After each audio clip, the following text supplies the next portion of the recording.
Welcome back to Dravin's Den.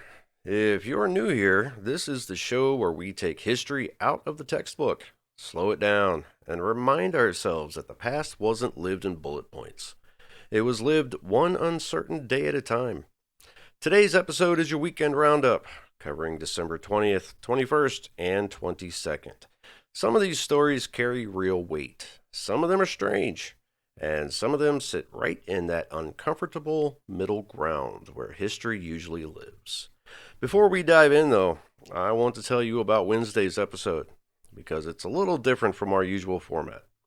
This Wednesday, I'll be joined in person by Caitlin Snell, a sophomore at Christopher Newport University, for a special interest conversation that connects history to modern controversies, public policy, and the long shadows cast by decisions made decades ago.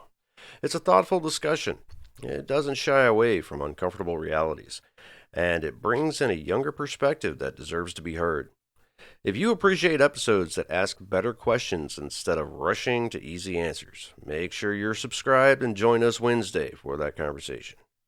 All right, after the music, we'll start with This Day in History for December 20th.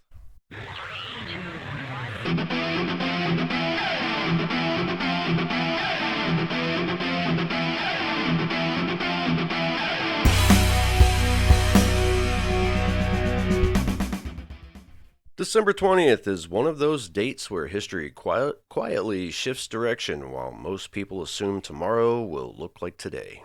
On December 20th, 1860, South Carolina voted to secede from the United States, becoming the first state to formally leave the Union. This wasn't a spontaneous act. It followed decades of political tension, economic dependence on enslaved labor, and growing fear that the federal government would eventually restrict or abolish slavery. At the time, many Americans believed secession was a bargaining tactic, a dramatic move meant to force compromise. Very few understood that the decision would ignite a war that would kill more Americans than any conflict before or since. What's striking, reading accounts from the period, is how ordinary the day felt to so many.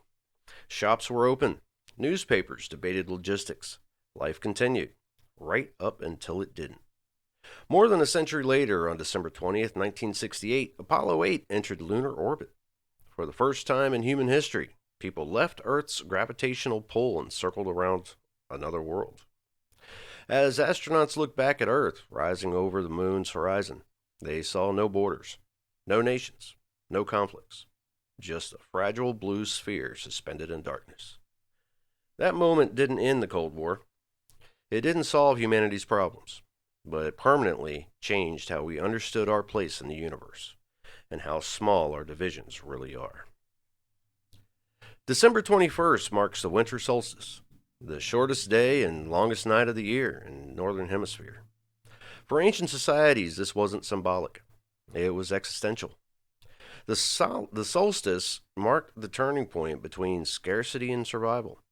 The promise that the sun would return mattered more than celebration. It meant crops would grow again, animals would survive, people would endure. Stonehenge, New Grange, and countless other ancient structures are aligned in the solstice, not because ancient people were romantic, but because they were practical. They needed certainty in a world that offered very little of it. On December 1st, 1898, Marie and Pierre Curie announced the discovery of radium. It was a scientific breakthrough that would revolutionize medicine and physics, and eventually cost Marie Curie her life, or her health, rather. At the time, radium was considered miraculous. It glowed, it energized, it promised cures. Only later did humanity understand the dangers that came with it. History often works this way. We celebrate discovery long before we understand consequence.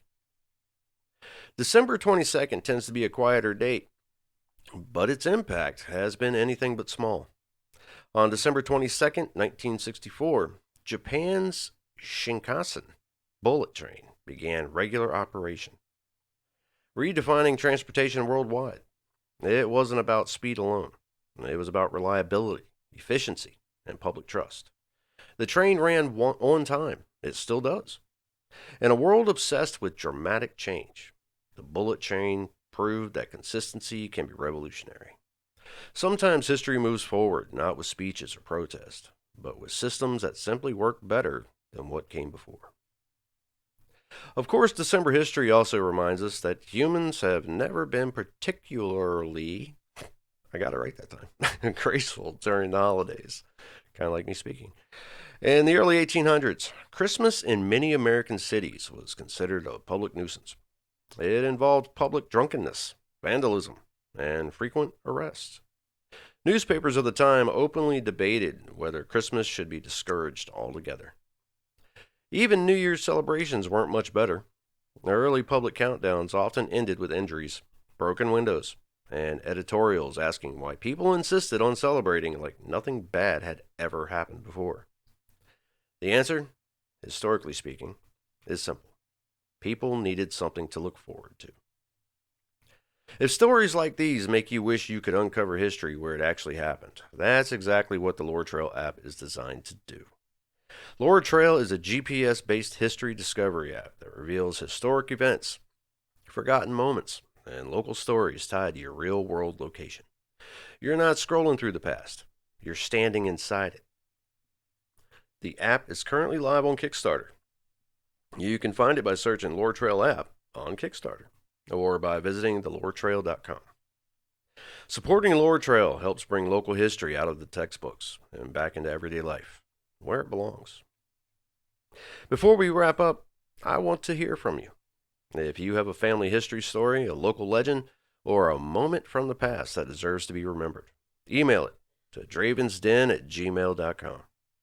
History isn't just made famous by names, it's carried by families and communities. Thanks for spending part of your Monday with me in Dravin's Den, and I'll see you Wednesday with Caitlin Snell. Until then, keep asking questions.